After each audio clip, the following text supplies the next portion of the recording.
नमस्कार प्यारे बच्चों, आशा करती हूँ आप कुशल मंगल होंगे।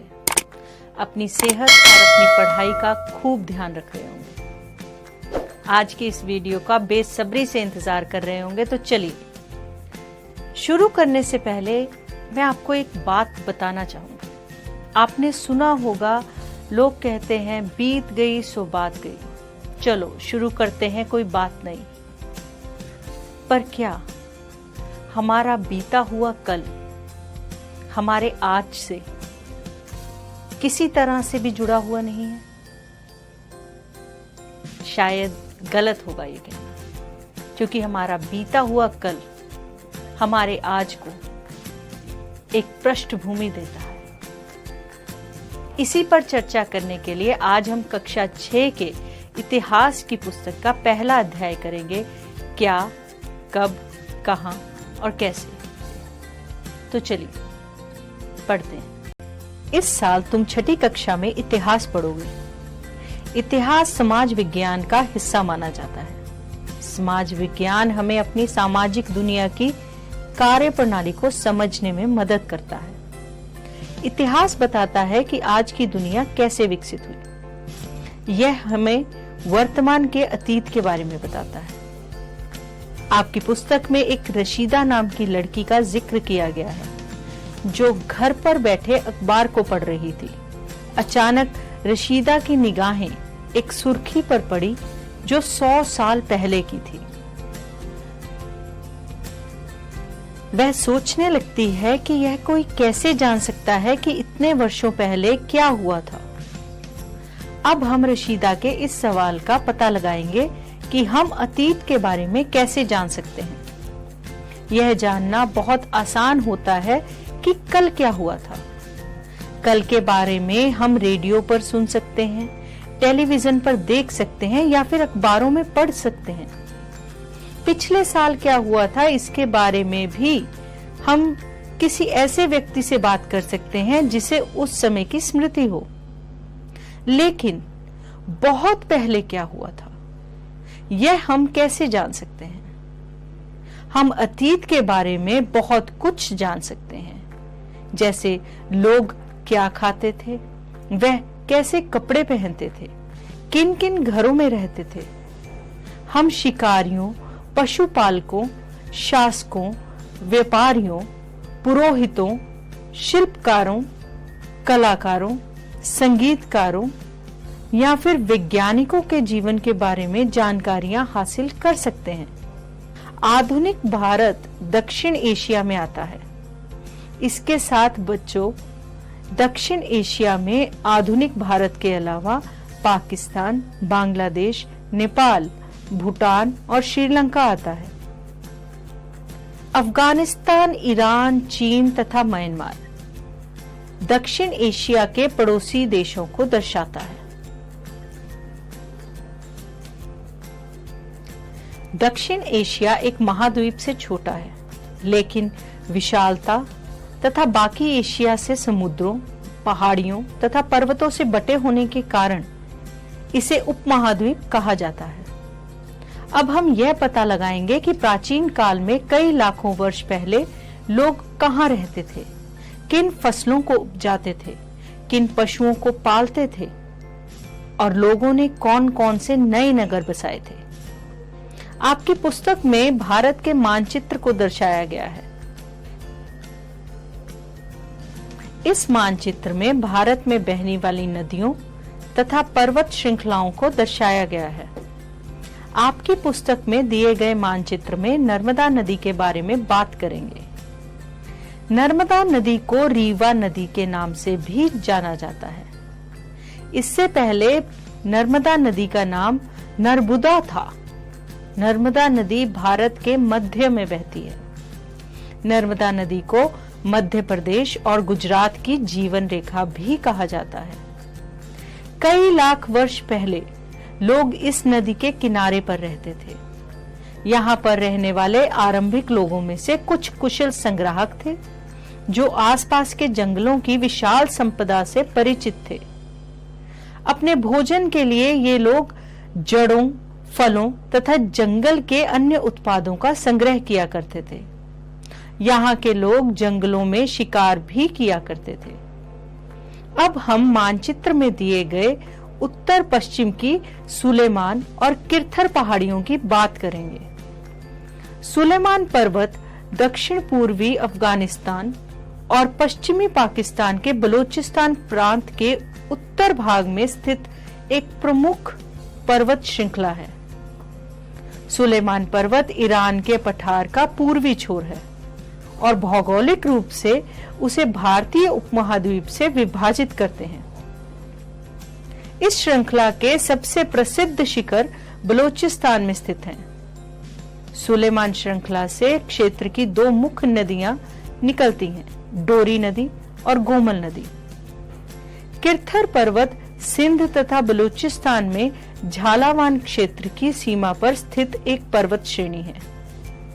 इसी क्षेत्र में कुछ ऐसे स्थान हैं जहां 8000 वर्ष पूर्व यहाँ के लोगों ने सबसे पहले गेहूं तथा जौ जैसी फसलों को उपजाना आरंभ किया। इन लोगों ने भेड़, बकरी और गाय, बैल जैसे पशुओं को पालना शुरू किया। यह लोग अक्सर गांव में रहते थे। अब हम मानचित्र के उत्तर पूर्वी में गारो पहाड़ियां और मध्य में विंध्य पहाड़ियों पर चर्चा करेंगे। गारो पर्वत भारत के मेघालय राज्य में छोटे पहाड़ों की श्रृंखला है, जिसके अंतर्गत मेघालय के 3 जिले आते हैं, पूर्वी, पश्चिमी और दक्षिणी गारो हिल्स। यह मेघालय में गारो खासी श्रृंखला का हिस्सा है। यहाँ मुख्य रूप से आदिवासी बसते हैं, जिनमें से मुख्यतः गारो लोग हैं। शिलोंग मेघालय की राजधानी इन्हीं पर्वतों में स्थित है। विंध्याचल पर्वत श्रृंखला भारत के पश्चिम मध्य में स्थित प्राचीन गोलाकार पर्वतों की श्रृंखला है, जो भारत उपखंड को उत्तरी भारत व दक्षिणी भारत में बांटती है। विंध्याचल का मतलब है विंध्य जमा आंचल, विंध्य पर्वत। यह ऐसे क्षेत्र थे जहां कृषि का विकास हुआ, जहां सबसे पहले चावल उपजाया गया। वे स्थान विंध्य के उत्तर में स्थित हैं। अब हम मानचित्र में दी गई सिंधु नदी और उसकी सहायक नदियों पर चर्चा करेंगे। सहायक नदियां उन्हें कहते हैं जो नदी एक बड़ी नदी में मिल जाती हैं। सिंधु नदी एशिया की सबसे बड़ी नदियों में से एक है। यह पाकिस्तान, भारत में जम्मू और कश्मीर और चीन, जिसमें पश्चिमी तिब्बत शामिल है, उसके माध्यम से बहती है। सिंधु नदी का उद्गम तिब्बत के मानसरोवर के निकट सिनका बाबा नामक जलधारा माना जाता है।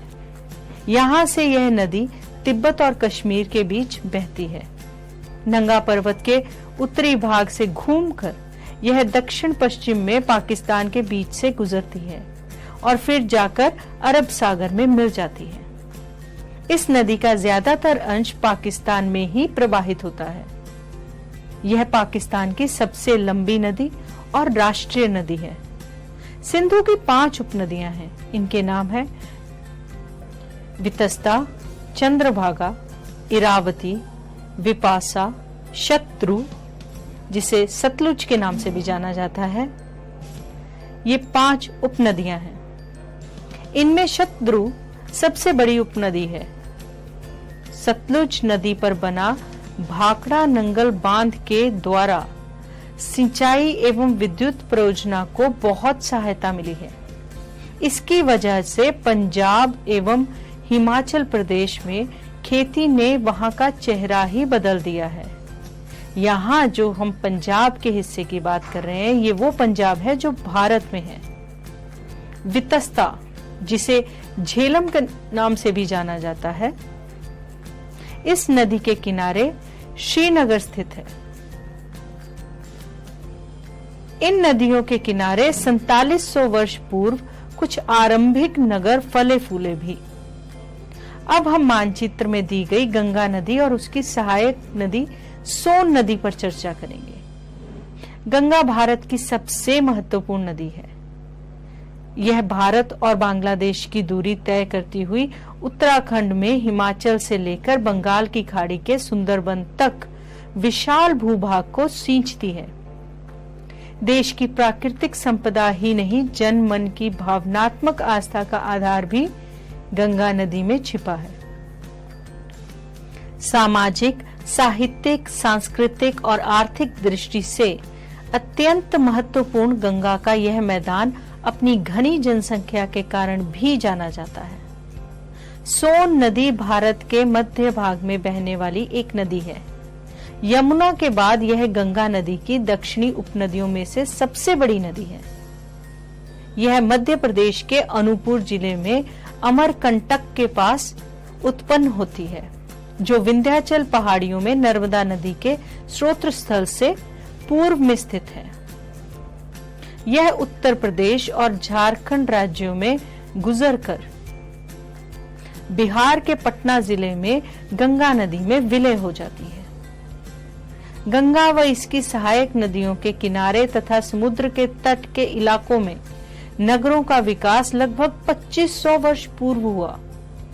गंगा के दक्षिण में इन नदियों के आसपास का चित्र प्राचीन काल में मगध के नाम से जाना जाता था, जिसको आज हम बिहार के नाम से जानते हैं। इस क्षेत्र के शासक बहुत शक्तिशाली होते थे। अब हम बात करेंगे कि हमारे देश का नाम इंडिया या भारत कैसे पड़ा। इंडिया शब्द इंडस से निकला है, जिसे संस्कृत में सिंधु कहा जाता है। लगभग 2500 वर्ष पूर्व उत्तर पश्चिम की ओर से आने वाले ईरानी और यूनानियों ने सिंधु को हिंदौस अथवा इंदौस और इस नदी के पूर्व में स्थित भूमि प्रदेश को इंडिया कहा। भारत नाम का प्रयोग उत्तर पश्चिम में रहने वाले लोगों के एक समूह के लिए किया जाता था। इस समूह का उल्लेख संस्कृत की आरंभिक कृति ऋग्वेद में मिलता है। अब हम बात करेंगे कि हम अतीत की जानकारी कैसे प्राप्त कर सकते हैं। इनमें से एक तरीका अतीत में लिखी गई पुस्तकों को ढूंढना और पढ़ना है। यह पुस्तकें हाथ से लिखी होने के कारण पांडुलिपि कही जाती हैं। अंग्रेजी में पांडुलिपि के लिए प्रयुक्त होने वाला मेन्यूस्क्रिप्ट शब्द लैटिन शब्द मेन्यू, जिसका अर्थ हाथ से निकला है। यह पांडुलिपि प्राय ताड़ पत्रों अथवा हिमालय क्षेत्र में उगने वाले भुर्ज नामक पेड़ की छाल से विशेष तरीके से तैयार भोजपत्र पर लिखी मिलती है। ताड़ पत्रों से बनी पांडुलिपि का एक पृष्ठ आपकी पुस्तक में दर्शाया गया है। यह पांडुलिपि लगभग 1000 वर्ष पहले लिखी गई थी। किताब बनाने के लिए उस समय के लोग ताड़ के पत्तों को काटकर उनके अलग अलग हिस्सों को एक साथ बांध दिया करते थे। इतने वर्षों में इनमें से कई पांडुलिपियों को कीड़ों ने खा लिया था तथा कुछ नष्ट कर दी गई। फिर भी ऐसी कई पांडुलिपियां आज भी उपलब्ध हैं। पुराने समय की पांडुलिपियां हमें मंदिर और विहारों से मिलती हैं। इन पुस्तकों में धार्मिक मान्यताओं, राजाओं के जीवन, औषधियों तथा विज्ञान आदि सभी प्रकार के विषयों की चर्चा मिलती है। इसके अलावा हमारे यहाँ पर महाकाव्य, कविताएं तथा नाटक भी हैं। इनमें से कई संस्कृत भाषा में लिखे हुए हैं, जबकि अन्य प्राकृत और तमिल में हैं। प्राकृत भाषा का प्रयोग आम लोग करते थे। हम अभिलेखों का भी अध्ययन कर सकते हैं। ऐसे लेख पत्थर अथवा धातु जैसे कठोर सतहों पर पाए जाते हैं। कभी कभी पुराने समय के शासक अथवा अन्य लोग अपने आदेशों को इस तरह उत्कीर्ण कराते थे ताकि लोग उन्हें देख सकें, पढ़ सकें तथा उसका पालन कर सकें। पुराने शासक ऐसे पत्थर और धातु का प्रयोग लड़ाइयों में अर्जित विजयों का लेखा जोखा करने के लिए करते थे। आपकी पुस्तक में एक अभिलेख का चित्र दिया हुआ है। यह अभिलेख 2250 वर्ष पुराने अभिलेख से मिलता है, जो वर्तमान अफगानिस्तान के कंधार से प्राप्त हुआ है। यह अभिलेख अशोक नामक शासक के आदेश पर उत्कीर्ण करवाया गया था। यह अभिलेख इस क्षेत्र में प्रयुक्त होने वाली यूनानी तथा आर्मेइक नामक 2 भाषाओं में है। चलिए अब जानते हैं एक पांडुलिपि और अभिलेख में क्या अंतर होता है। सबसे पहला अंतर आता है इनकी विशेषता में। पांडुलिपि ऐसा दस्तावेज है जो हाथ से लिखा जाता है। अभिलेख किसी पत्थर या चट्टान पर खोदी गई लिखित रचना को कहते हैं। पांडुलिपियां नरम सतह जैसे ताड़ के पत्ते, भुर्ज, वृक्ष की छाल, कागज, ताम्रपत्र पर लिखा जाता है, जिसका संरक्षण मुश्किल होता है। परंतु वहीं अभिलेख कठोर सतहों पर लिखे जाते हैं, जैसे कि चट्टानों, पत्थर, गुफाओं, खंबे आदि। इसलिए यह टिकाऊ है और संरक्षण के लिए कोई विशेष प्रयास की आवश्यकता नहीं होती। पांडुलिपियों के कुछ उदाहरण हैं वेद, पुराण, अभिज्ञान शाकुंतलम, संगम साहित्य तथा कौटिल्य का अर्थशास्त्र। वहीं अभिलेखों के उदाहरण हैं अशोक शिलालेख, इलाहाबाद स्तंभ, बोध गया का महानमन शिलालेख, दिल्ली का लौह स्तंभ आदि। हमें कई वस्तुएं ऐसी भी मिलती हैं जो अतीत में बनी और प्रयोग में लाई जाती थी। ऐसी वस्तु का अध्ययन करने वाले पुरातत्वविद कहलाते हैं। पुरातत्वविद पत्थर और ईंट से बनी इमारतों के अवशेषों, चित्रों तथा मूर्तियों का अध्ययन करते हैं। वह औजारों, हथियारों, बर्तनों, आभूषणों तथा सिक्कों की प्राप्ति के लिए छानबीन तथा खुदाई भी करते हैं। इनमें से कुछ वस्तुएं पत्थर, पकी मिट्टी तथा कुछ धातु की बनी हो सकती हैं। ऐसे तत्व कठोर तथा जल्दी नष्ट ना होने वाले होते हैं। पुरातत्वविद जानवरों, चिड़ियों तथा मछलियों की हड्डियां ढूंढते हैं। इनसे उन्हें यह जानने में मदद मिलती है कि अतीत में लोग क्या खाते थे। पांडुलिपियों, अभिलेखों तथा पुरातत्व से ज्ञात जानकारियों के लिए इतिहासकार स्तोत्र शब्द का, जैसे कि पशुपालकों तथा कृषकों का जीवन राजाओं तथा रानियों से भिन्न था। व्यापारियों का जीवन शिल्पकारों के जीवन से बहुत भिन्न था। हम जानते हैं कि उस समय भी देश के अलग अलग क्षेत्रों में लोग अलग अलग व्यवहारों और रीति रिवाजों का पालन करते थे। जैसे कि आज भी हम अंडमान द्वीप के लोगों की बात करेंगे तो वहां के लोग आज भी अपना भोजन मछलियां पकड़कर, शिकार करके तथा फल फूल के संग्रह द्वारा प्राप्त करते हैं।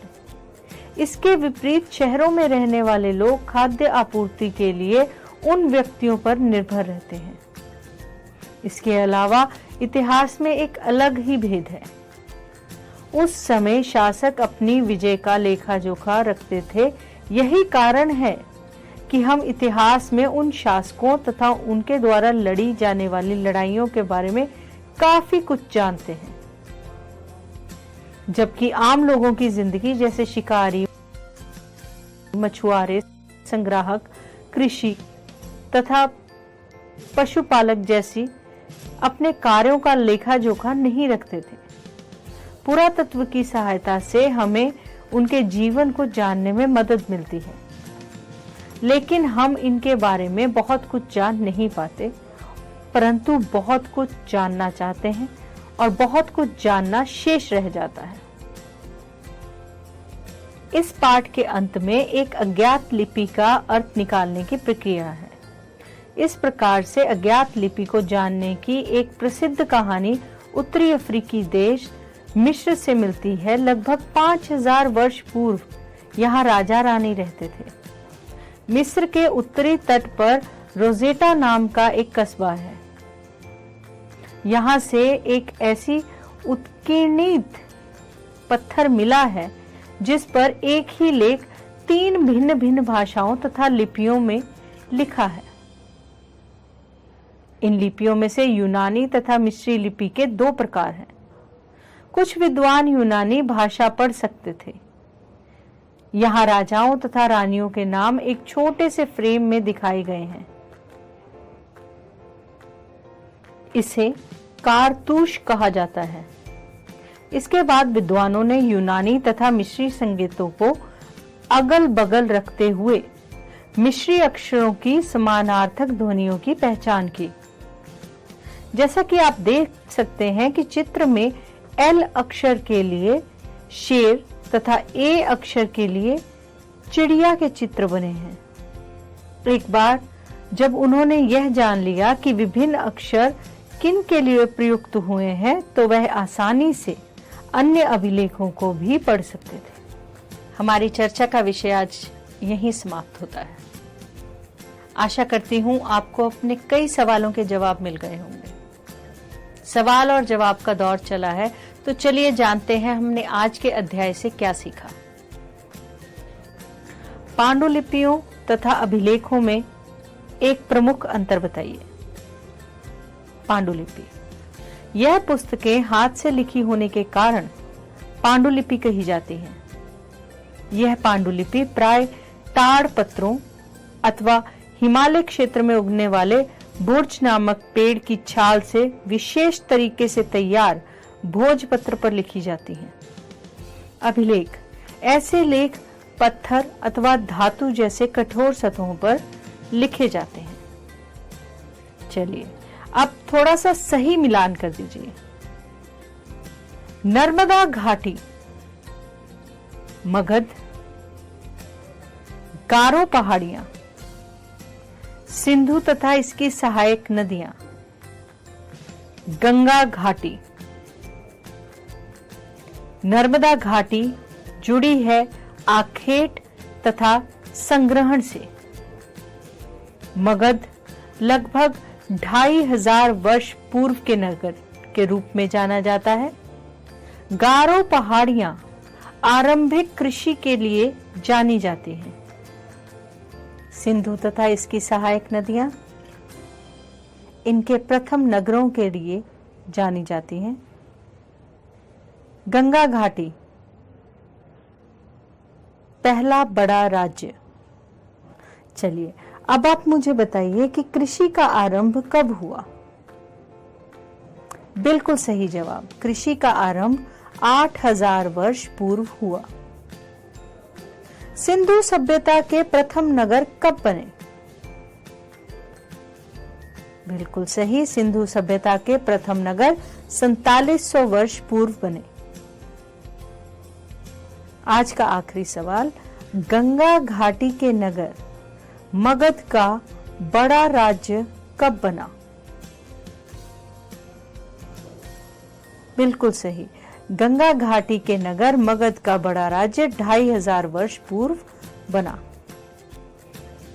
इसी के साथ हमारा आज का अध्याय समाप्त होता है। हम जल्द ही मिलेंगे एक नई वीडियो के साथ। तब तक के लिए स्वस्थ रहिए, सुरक्षित रहिए तथा पढ़ते रहिए। नमस्कार।